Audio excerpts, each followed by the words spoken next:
We all remember the toilet paper and Clorox wipes shortage at the start of the pandemic, right? Pretty annoying. But now, as kids start virtual classes, parents are saying they're facing another shortage. Let's check in with Brooks. He has your buzz. Well, if your child is going to school virtually, there's not just a computer shortage you have to think about. Now we're talking about desk and chair shortages. All right, let's get right to it. Here is the buzz.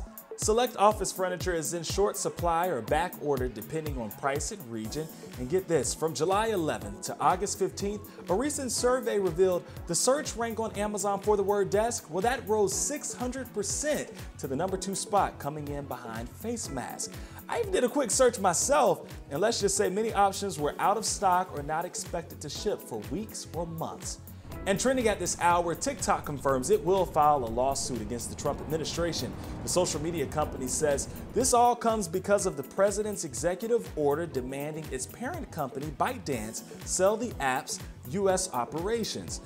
Well, the White House says TikTok collects users' data, which could be used to help China.